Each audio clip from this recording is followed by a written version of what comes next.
In the previous video on electronegativity, we have learned how to determine the polarity of a covalent bond. In this video, we will explore how to assess the polarity of molecules and apply this concept to intermolecular forces. Intermolecular forces are the forces that exist between molecules, in contrast to intramolecular forces, which occur within a molecule, such as covalent bond. Let's begin by examining the first intermolecular force known as a dipole-dipole reaction. The name is derived from the analysis of a molecule of acetone, focusing on the carbon atom that is double bounded to oxygen. As we know, oxygen is more electronegative than carbon. In this double bond, there are 4 electrons, which I will highlight here. As the oxygen is more electronegative than carbon, it attracts the shared electrons in the double bond towards itself. Consequently, oxygen acquires a partial negative charge. Meanwhile, the carbon atom loses some electron density, resulting in a partial positive charge. This leads to a separation of charge within the molecule, creating 2 distinct poles, an area of negative charge and area of positive charge. Hence, we classify this molecule as polar due to its polarized double bound and overall polarity. Acetone exhibits this polar characteristic, as can be seen in both the highlighted molecule above and the one below. Each of these molecules possesses a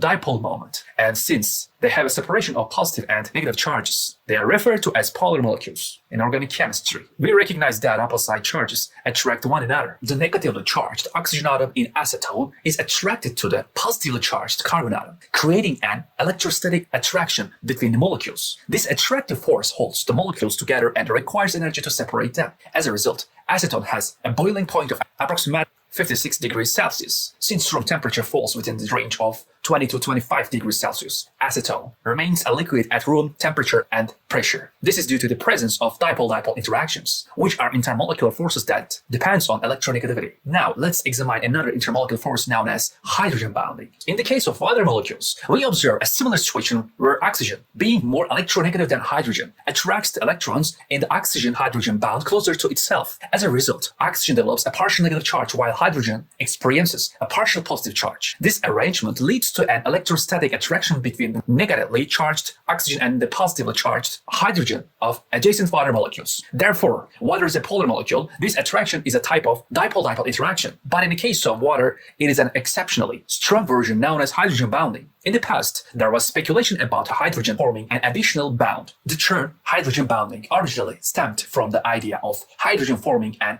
additional bond. But it is important to note that it is not an actual intramolecular force. Instead, it is the strongest type of intermolecular force. To identify the presence of hydrogen bonding rather than just dipole-dipole interaction, we need to consider what the hydrogen atom is bounded to. In the case of hydrogen bonding, we have a highly electronegative atom, such as oxygen, bounded to a hydrogen atom. This hydrogen atom then interacts with another electronegative atom. This creates a situation where we have a partial negative charge, a partial positive charge, and another partial negative charge. This configuration is necessary for hydrogen bonding to occur. It is crucial to remember that the hydrogen atom involved in hydrogen bonding must be bounded to another electronegative atom. This creates a significant difference in electronegativity, resulting in enhanced interaction between the molecules. There are 3 key electronegative elements to remember when it comes to hydrogen bonding: fluorine, oxygen, and nitrogen. A helpful mnemonic that students use is FLN, FUN. FLN, representing these electronegative atoms that can participate in hydrogen bonding. By remembering FLN, you can easily recall which elements are involved in this intermolecular force. Water, for instance, has a boiling point of approximately 100 degrees Celsius, higher than that of acetone. This is due to the stronger nature of hydrogen bonding compared to dipole-dipole interactions. As a result, more energy or heat is required to separate water molecules and convert them into a gas. Consequently, water remains in a liquid state at room temperature. Now, let's move on to another intermolecular force known as London dispersion forces. These forces are the weakest among intermolecular forces and are related to the constant movement of electrons within orbitals. When we examine the methane molecule, we observe that carbon is surrounded by 4 hydrogen atoms. Although it may be difficult to determine from the way I've drawn the structure here, if you refer back to the video on the tetrahedral bond angle proof, you'll see that in 3 dimensions, the hydrogen atoms are positioned symmetrically around the carbon atom. This symmetrically results in an equal distribution of electronegativity differences between carbon and hydrogen in all directions. As a result, the methane molecule becomes nonpolar. Similarly, the molecule on the right is also nonpolar.